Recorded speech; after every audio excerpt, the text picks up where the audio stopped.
got game, my aim is true, bells and straight, winning it from FP to RTS, I'm all into it. I seen your words online, now it's game time. We all know that you're just talk, now you're all mine. LOL, BF, Madden's all the same. A serial killer committed murder inside the game. Now you're beaten, yellow now, player no more. Back to the minors, game over, off F4. Alright, now check this out and see if anyone's ever said this about you. One of the most outspoken and daring writers and artists working in gaming today. Not only that, saying that this person, our guest today, never plays it safe. I mean, that's just a bit of the awesomeness that is Mike Wright, called also NESquester. Or is it just a quester that you like to be called? It's just quester now. I wanted to review some other stuff. I didn't want to be stuck in a box, you know? So I wanted to do some Genesis, Xbox. I play everything, so why limit myself to just Nintendo? So I went ahead and went with the name change. It never stuck. People still call me NESquester every day. So never stuck.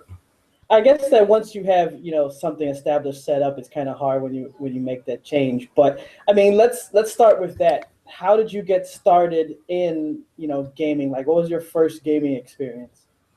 Ooh, we'd have to take it way back, about 1981. My parents got I was 4 or 5. Parents got a Commodore VIC-20 of all things with the old cartridge, and took about 5 hours to load, which is kind of like the PS4 from what I hear. Oh, takes a really, really long time to get a game started. But back then, you know, at least now that the graphics make up for it.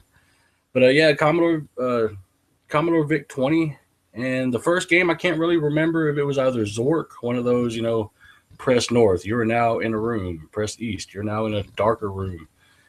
Or if it was a Omega Race, which was kind of like an asteroid style shooter, but nowhere near as good. A lot of people don't know about Omega Race, but it was a decent title for the time. So did you have like a lot of games growing up, or did you have like a small amount that you started with? Pretty small, until I started working and being able to buy my own things, and then I just went nuts, man, just insane with them. But growing up, that's, I think, what gave me the resolve and, you know, the steadfast want to beat the games, because in the hood we didn't have very many sometimes. So if you got Ninja Gaiden 1 for Christmas or whatnot, that's what you got stuck with, and you got stuck cursing that game out at World 6-2 until you beat it. Yeah, I was about to say, I mean, I remember I never saw myself screaming at a bat so much. It's like you're doing these flips and you're supposed to be this badass ninja, but yet this bat is just knocking the shit out of you, and you're like, okay, what the hell's going on here? Birds and bats just kicking ninja's ass. Yeah, that ain't right. I didn't know that was the ninja's natural enemy. Yeah, it's crazy. Like, some natural enemies of video game characters, like the highest jumper in the world just gets owned by a turtle shell, and chickens take out the most hardcore elf you could imagine. And yeah, video games are awesome like that. I was wondering, what did you think of, like, you know, like you were mentioning like the PS4 and stuff. What do you think of like the difficulty of those games back in the day, like Ninja Gaiden, to like today, especially if you hear gamers complaining about a game being hard? I know that as a classic gamer, you gotta laugh at that. Sometimes, man, they do come out with some pretty intricate stuff these days. Like Portal gave me some migraines.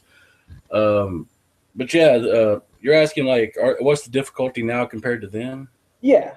Oh, it's, to me, that's a hot topic. But to me, there's really no contest. Like today's games, they hold your hand. They give you a 2-hour tutorial before they even let you start. Back in the day, you press start and you got it, or you didn't, and you learned how to get it. Now it seems to be a lot of hand holding and a lot of what did I see the other day? You can buy easier fatalities on Mortal Kombat.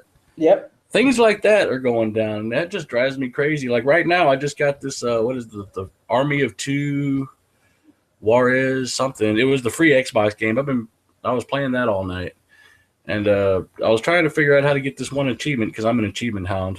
My OCD just kicks my butt with the Xbox, and one of them was get the season pass or get the upgraded edition, and it's a lot easier to get the achievement. Things like that just drive me insane. Yeah, I mean, there shouldn't be an achievement for spending money. No, I mean, not at all. Really, you know, it's like, come on, man.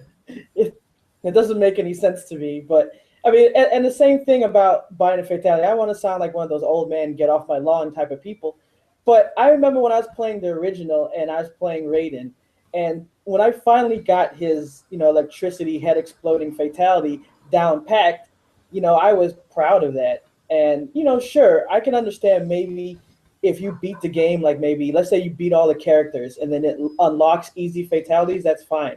But just here, spend some money and you get them for free. I don't know, it kind of cheapens it. Right, kind of like the old Ratchet and Clank. Like once you beat it, you got all the really cool shit. But Yeah, they're just exactly. kind of giving it to you. The thing that saddens me about the Mortal Kombat thing, I hate to keep digging on Mortal Kombat, but I remember, I don't know how old you are, but I'm 37, and I remember Mortal Kombat, the fatalities and the moves. That was like the hot playground rumors at the time. That was the hot middle school, lower high school, whatever topics at the time between gamers, and it's kind of a bummer that they don't get to experience that like I did. Like they can just kind of go on the internet and download codes or spend $4, $5 and get the fatalities. There was a mystique to it back then, like how to beat Tyson, how to get the infinite one up trick in Mario Brothers. Yeah, especially when you figured it out yourself, and then you went and you told people, and you would have people that are like, "Oh man, you figured that out," or you'd have that one guy who figured it out like a week ago and kept it to himself. Yeah. Some people would hold on to him. I held on to how to beat King Hippo for the longest. Nice. All right, so you have a Twins Galaxy card, video game trading card, and if for people that may not know what that means that you reached a level in gaming that made it worthy of that. Can you tell us about your gaming achievements that led, and what was it like to get that card? Getting the card was awesome because it's something I always wanted. It's almost like a validation in a way for everything you've done. For me, how I got it, it's like I don't really excel at anything, but I got noticed at a bunch of different things. Like it started with the writing, and before I knew it, I was writing for magazines, and then that went into art. And the next thing you know, I'm working on the graphics for a Wii U game that's coming out, and some of my gaming got noticed. I'm kind of a jack of all trades in a way. I think it was more the brash personality that got me more noticed and got the card. A lot of the charity work that I've done, the streams for the different places. We're doing one currently for the Operation Supply Drop, which gets gaming systems to soldiers and stuff. And we've done a lot for the kids, the Texas Children's Hospitals, and I think that's what got me noticed. And what I'm proudest of is the charity stuff, because I mean, the kids, that's what gaming's all about. Very cool. And as far as not just writing, even though I mean for the Twin Galaxy card it was different, but I was reading that you did wrestling as well. I did for a long time. Ooh, tell us about that. About 8, 9 years. Oh, we could have a wrestling discussion. We can just break that out. I could talk wrestling all day long. To any of my normal people that are listening to this show, if you were expecting the Wild Child Hunter S. Thompson guy, this interview is happening on 420. We're just going to throw that out there. So yeah, I was a wrestler. I was trained by Tugboat Taylor here in Houston, Texas. Worked with quite a few names that you probably know, like just in little tag matches, same backstages as say Jake the Snake, Eddie Guerrero, Jim Duggan. There's a lot of pictures on my Facebook page. I'll just go ahead and make those public if anybody wants to see them. Rey Mysterio, which is funny because I've gotten about once every 2 or 3 years, I'll get an email asking me to take the picture down because he doesn't have his mask on. But there was a period at the end of WCW he didn't have his mask on. So that doesn't really make any sense to me. But yeah, I'll answer any wrestling questions you got. Well, what was it like, getting started? Because it's like, I've watched some of the documentaries and you hear about different people going into wrestling. But, I mean, to get to the point where you actually walk in and say, hey, I want to do this, like, what are some of the things that you have to, I guess, go through to get to that point?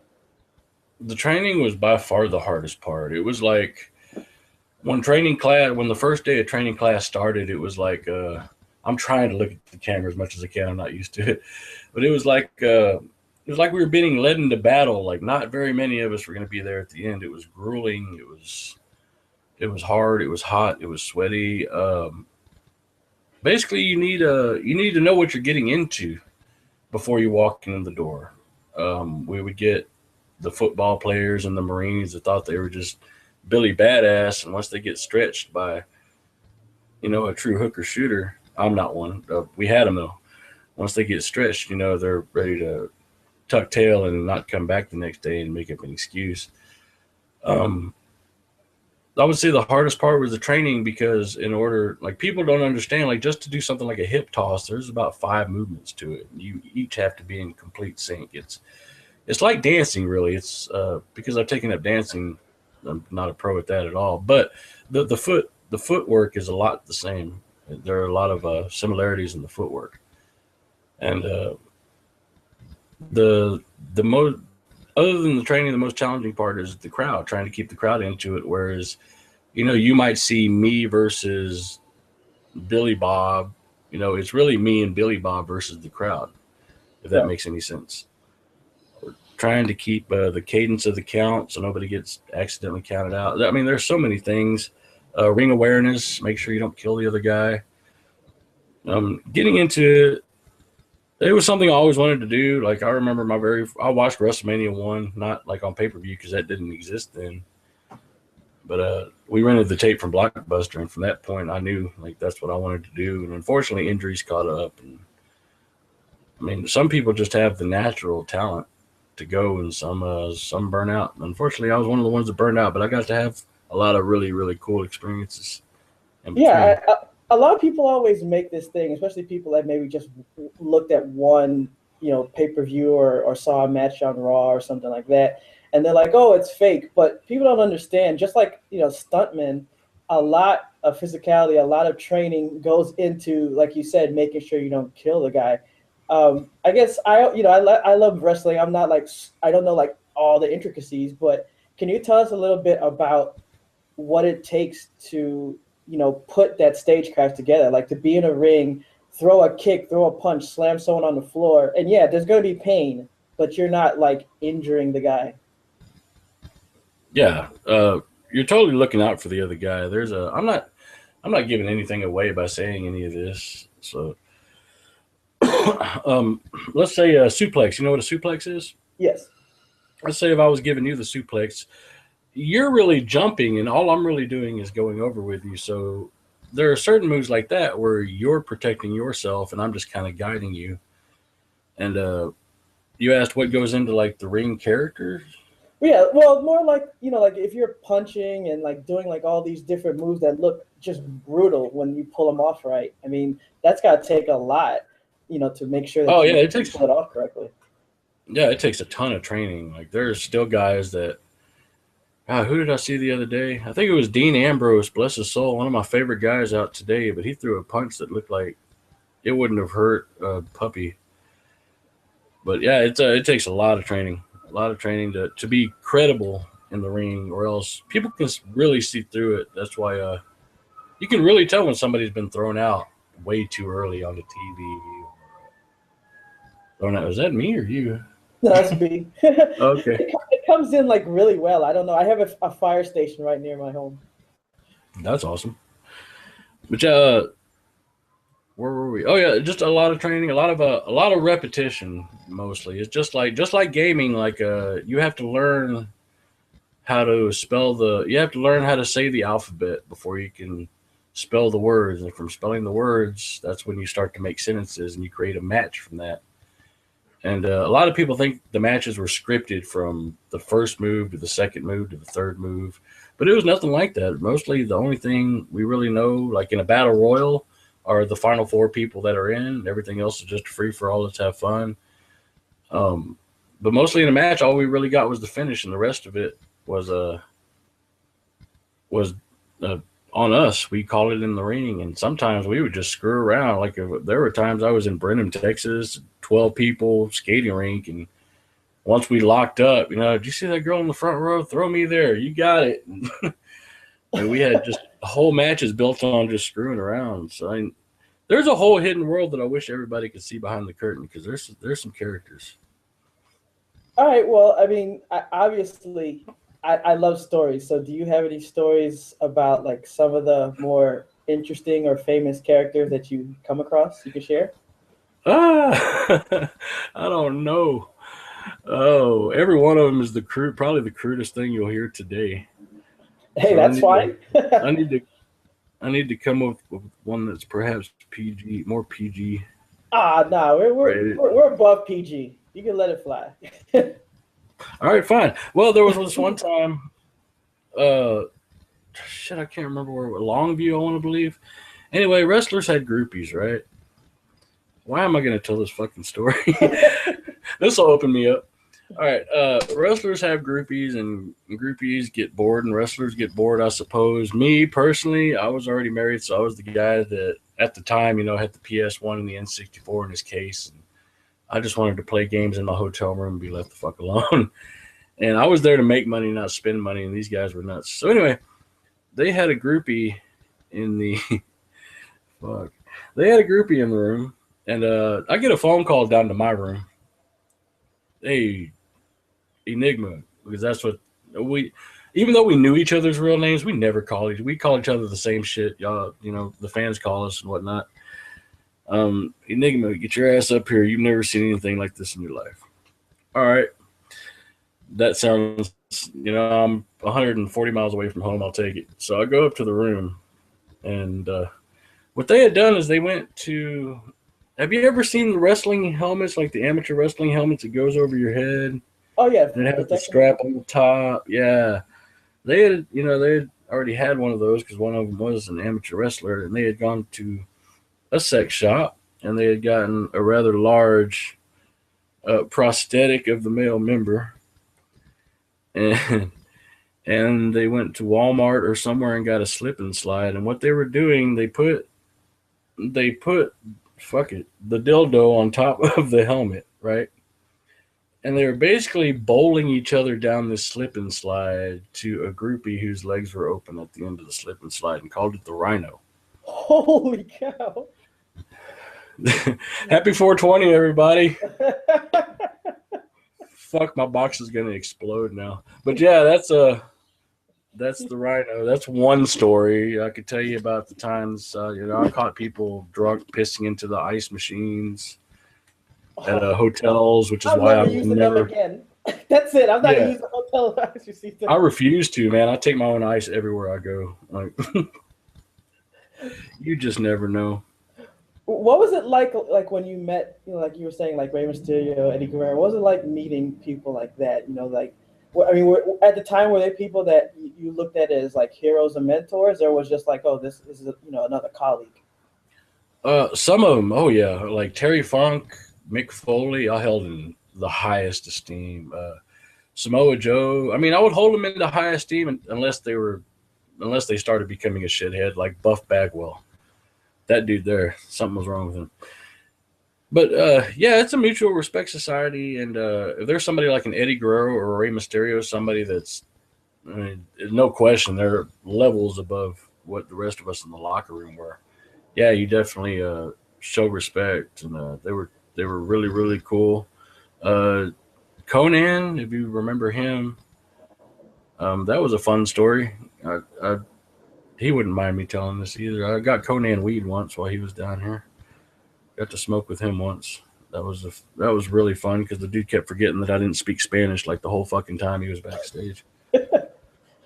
Disco Inferno, I felt really bad for.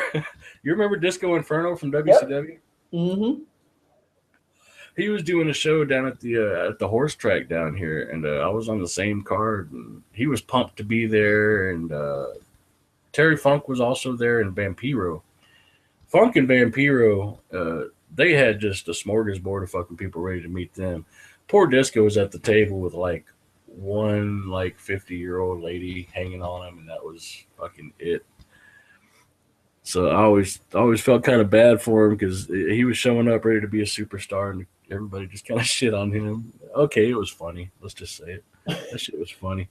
Did you ever have people like the veterans like treat you bad? Because like I remember reading some stuff, mainly in like WCW, where someone would be kind of new, like a rookie, and then like the you'd have some veterans that would treat them like shit, and then other ones that were cool. Oh yeah, that's shit. You can get that in any workplace though. That's But true. yeah, we definitely had, the older guys that wouldn't respect you until most of the time it took somebody trying you in the ring and you like slapping the shit out of them back. Like it was back then, it's totally different than now. Like everything, like if somebody gets slapped hard now, like all of a sudden they're on Twitter talking about bullying or whatnot. But it was more of tough love back then. Like you weren't gonna make it on the road like it was back then unless you had tougher skin. So I can see where some of them came from. Some of them were just dicks, just to be dicks. But those guys, you see the same people coming up as you do on the way down, and you get to see them later on in their more humbling days when they're realize what a shitbag they've been and why you won't go get them a beer and tell them to go fuck themselves and Well, stuff like that. I definitely could continue talking wrestling, but I want to also ask you about writing because I mean you've done a lot of work and we featured your work also on Obsolete Gamer. I was Um, surprised that y'all were still doing that. I was happy. oh yeah, I mean, like like it said on your card. I mean, I like your takes. I like that it's different than just your run of the mill review. I mean, you give us the information, it's research, there's facts in it, but you also put your own spin. What was it like, to just start out and saying, you know what, I want to write, especially in gaming where so many people nowadays don't want to read anything. Right, that's the hardest challenge is getting people to read. So I started using the word fuck more. And I learned when you say the word fuck, people read more. It's weird. But what got me started was me and my ex-wife of 16 years. There was really we just had a new child, and there was really nothing going on while we were at home while the kid was asleep. She always told me throughout the years, "You're a really good writer. Why don't you try it?" You're just being nice.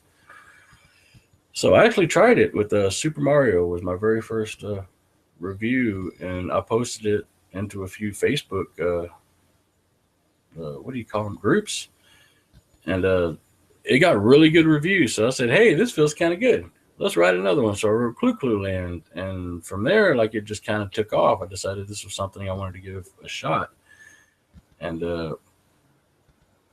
it was honestly before I knew it. Like magazines were asking me to write Retrocade magazine, and I did some work with Double Kill United and Gaming Worldwide and Retro Domination. I could name groups for days, like who've featured me, and I love them all, by the way.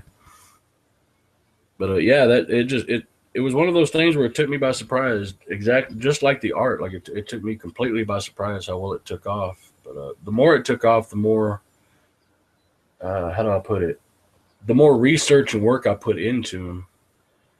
So it started out as me like wanting to do all the Nintendo games in North American release in order. But then it got to where I was putting days of research into these, so that didn't. There was just not a viable option to do that anymore. So now I kind of more carefully select my games, and more around themes. Like I did Zombies Ate My Neighbors around Halloween. I'm about to do a baseball one again in the next day or two, and that way I can throw as much research because that's my favorite part of the writing is the research. I love the history behind anything. My Hogan's Alley review is my favorite one I've ever done because there's a game with history dating back to the 1800s, and that just stuff like that just fascinates me.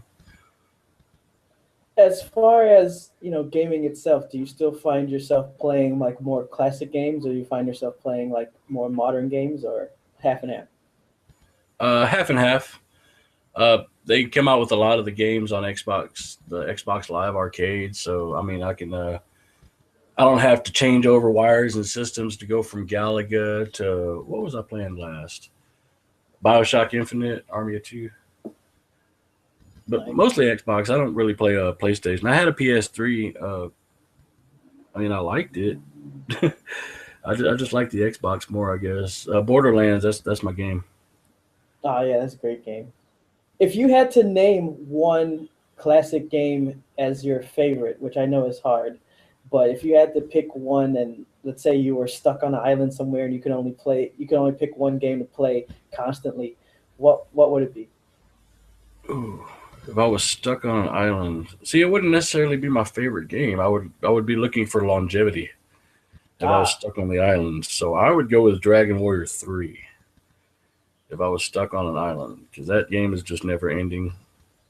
You're always constantly, even to this day, I find stuff weird crap in that game. And it was released, what, 24, 25 years ago.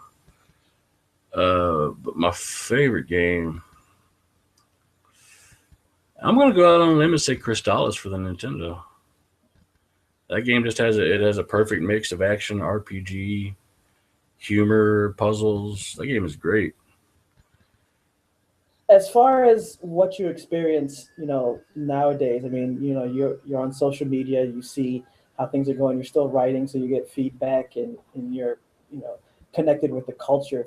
What do you think of like gamer cultures today, the different things that you've seen, like you said, like even how harassment, bullying, Gamersgate, do you have an opinion on things like that? Oh, I've stayed out of Gamergate, but I'll go ahead and I'll jump in one good time on the Obsolete Gamer Show. Man, I think we should all just fucking get along. Like, I don't understand all the rage. Like, when you boil it down, like, these are pixels on a screen that are supposed to bring us, the ultimate enjoyment and relaxation in our lives, and we're sitting here bitching about it, and that's all we do is bitch about it. I don't like this DLC. Fuck EA. I can't. I'm an Xbox guy. Fuck Sony. It's like it's all that when it should be, hey, this game kicks ass. Let's all play it. It's a lot of negativity, and I really wish we could break it. And I kind of see a cloud starting to form, but I'm not sure. I'd really like us all just to be at peace. As far as the gamer gate thing goes, I don't think anybody should be subjected to bullying anybody. Like it's just a lot of dudes are taking like a 1950s 1850s stance on things, and that's not cool. But on the other side, I mean, there's shit on both sides, just like every other war. And you have extremists who are banning Princess Peach for no good reason. That's probably why I haven't jumped into it, because I sound like a dumbass when I talk about it. Oh no, not at all. I mean, most of the time I don't dive into that either. It's just that you've even seen mainstream media and even like shows like Law and Order like dive into it. So I'm always curious about how people feel, and I've talked to people who have seen the kind of bullying and sexism that has come out of some gamers, which to me I personally don't understand either. I mean, as growing up, I always thought the coolest thing is when there was a girl that was interested in gaming, and I got my ass beat by my sister sometimes when she was just pressing buttons in Street Fighter and Mortal Kombat. I don't take offense to it, but it seems to go, unfortunately, with the culture of even in games where if someone makes the slightest mistake, you're just screaming and yelling at them and cursing them out. When back in the day, you would try and help them and make them a better player so you have more fun. Maybe it's the anonymity of the internet that's a cause of that. I'm not sure. Probably everybody's 900 feet tall behind the keyboard, and if confronted in real life, they're in a fucking wheelchair, and it's harsh. But yeah, I where was I? What was I about to say? Something else about Gamergate. Uncomfortable pause, everybody. Shit, man, it was actually a good point too. That's the only thing that bugs me now. Don't you hate when that happens? I do, but yeah, I just think we should all get along. But we're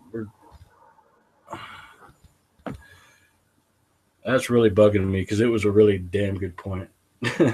And what? It'll come to you like a couple hours later. You'll be like, Yeah, and hey, edit this shit in, man. Do you ever go to conventions, stuff like that? No, no. I used to, but man, they've gotten out of control. It's just too crowded, and I won't say I have high anxiety in a crowded room, but I just don't like people bumping into me all day and not saying Wait, as a sorry. wrestler?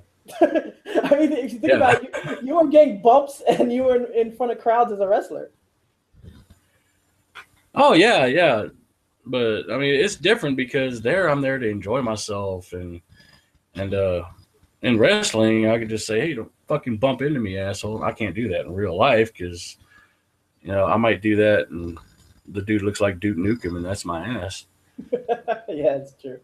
Which cons are me and cons. I've mentioned it earlier. They're starting to kind of hit sore subjects with me because I'm a writer, and maybe this should probably be a really interesting topic. While I try and figure out what the hell I was going to say a minute ago. That's just going to eat at me for the rest of the day. But it's really starting to bug me. And I've been called a sexist just for saying this, and to me it's more of a principle thing. But the cosplayers and the booth babes are beginning to become more demanding and ask for more money. Let's just say someone was dressed up as Harley Quinn. She's selling prints of herself. The thing I've noticed is she's charging more to appear and sell prints than the guy at the table 10 feet away who created Harley Quinn and draws her on a monthly basis. Things like that are starting to burn me out on cons too, because it's like the creators are getting really burned right now. And it's not just female cosplayers. The dudes are doing it too. It just doesn't seem right to me that they're pulling in more money than the guys who made the stuff that are sitting right there. It seems that you also have a lot of people who, I mean, there's nothing wrong with pursuing, some kind of notoriety or even fame. I mean, it's great that you have gamers who have a YouTube page or cosplayers or writers or anything that want to put themselves out there. And if they get recognition, that's great. But do you feel like sometimes, like you said, it goes a little bit too far and some people's egos just get a little bit too big? And it's like, come on, guys, I thought this was about gaming. And if fame or whatever comes with it, so be it. Yeah, when it's about the art and the love of the source material, that's awesome. But when it's, just here's my tits, I need $25 for this dollar print, that's not cool with me. And it shouldn't be cool with anybody else, but it's just my opinion. I'm big into creators' rights because if you look at what happened to Jack Kirby in the 60s, he co-created a lot of things with Stan Lee, but Stan Lee's the only dude that really gets the mainstream credit. Things like that drive me insane. Are you looking forward to, like all the different Marvel and DC movies and TV shows, or are you not really? Yes. Yes. Oh, man, I've seen them all. I go out of my way to collect those, even the old 90s Marvel cartoons that were really horrible, except for X-Men. X-Men ruled it with like Iron Man and I like Spider-Man too in the 90s. That was good. Yeah, Spider-Man was good, but they had an Avengers one that was just rough to watch. They had a Fantastic Four one. I don't know why nobody can ever get the Fantastic Four right. Have you seen the new trailer? Yes, and I'm not sold. I mean, unfortunately, people are more talking about the differences in the family or the color of someone's skin, which I don't think is the point. I think it's overall, are they capturing what Fantastic Four is about? And I'm not quite sure yet. All I can think of is it's a bad time to be a Doom fan. Like, nobody can ever seem to get Doom right. But you're right. Like, I do hear a lot about the Human Torch, and I'm like, who gives a shit? Because I mean, who gives a shit? And on the other side, they tell a good story. Yeah, on the other side of the spectrum, you have people who saw the Batman Superman versus Superman trailer, and now they're saying, hey, it looks like maybe Affleck can do it, where before they were, wanting his head on a pike. I've been saying since day one. I actually have that post saved. That way, when everybody's rage is over and they actually see what a good job Affleck does, I'm reposting that. Oh, so you're on his side too. You're like I'm completely on his side. Like, the dude's an Oscar winner. What can you do? What about Daredevil? Have you got to see that on Netflix? I watched all 12 episodes in about 2 days. That was awesome. Nice. I went nuts on that. I loved Guardians of the Galaxy. Ready for Avengers 2. That's what I was going to say a minute ago. Yeah, the Human Torch thing is kind of like, I don't know if you... when the first Star Wars teaser came out and everybody was up in arms about the Black Stormtrooper, that drove me crazy too. Like, what? Yeah, people? I didn't get that. It was like, okay. I mean, sure, it's great to, you want to have diversity. I'm also one of the people that don't think that you necessarily have to force it. Like I remember back in the day when they had Batman and Robin, they were talking about, oh, well, they were casting anyone for Robin, like, and the people were like, oh, a black Robin, that doesn't make any sense. And then I was like, you know what? I agree. I say if you're going to make a brand new Robin and you want to make him black, that's fine. But, changing characters just for changing shape, I don't think that necessarily helps. It doesn't mean that it's bad per se, but it's like, come out and make something new. Like maybe push up Static or push up some of these other characters and make them more popular. And that's where you can help out minorities, women, instead of just forcing on people. Because especially in the comic book community, you're probably going to have more pushback than social change. Right. Yes, sir. Totally agreed. Boom. Wow, that's like the third time I had a really good point to make and it's gone. Sometimes it rolls up like that. Hey, that happened to me too, and it's worse when you're supposed to be the person asking the questions. Like it just goes blank. Yeah, I am really interested in seeing Batman vs Superman though, because I was a huge fan of the Frank Miller, the Dark Knight series. That was awesome. I don't know if you caught that. It was back in the '80s, but that was really the first epic Superman Batman battle. And yeah, it should be really cool to see how if DC can pull off the shared universe like Marvel's, for the most part, has pulled it off. I'm ready for Civil War though. That's going to be really cool. Yeah, I really hope that they do that well. And Preacher from Vertigo is going to be made into a TV series soon, so that should be really rad. Soon, half the television shows are going to be superhero based. I am totally cool with that. If I can get 100 bullet show, I mean, they already have Fables kind of with Once Upon a Time, and there's even shows that were out that were comics that nobody even knew they were comics, like a Human Target and Men in Black. People don't really know that started as a comic, and Kick-Ass was a comic. And yeah, they're everywhere right now. I couldn't be happier because I remember a time when there weren't any comic movies. Like you got Batman with Jack Nicholson and Michael Keaton, and that was it for a while. What would you tell like a young writer who maybe sees that so many people are turning to just YouTube or just going immediately to the comment section and posting and not reading as much, but he or she really wants to write about gaming? Like, what would you tell them based on your experiences to, like, I guess, encourage them? Find your voice. Find your voice. Never ever never try to suit to anybody else's style. That's what got me where I am. Just do your own thing, speak your own voice. If you have to say something not everybody's going to like, hey, you can't please everybody, but your loyal will understand. Just stick with it. Whatever you do, stick with it. Don't give it up. And just be yourself. I know that's kind of cliche, but absolutely be yourself. If yourself is, talking about gross shit, do it. If yourself is, talking about Nintendo games while saying fuck, do it. You're going to get compared to AVGN like I did for some reason for the first year, but stick with it. They stopped comparing you to AVGN.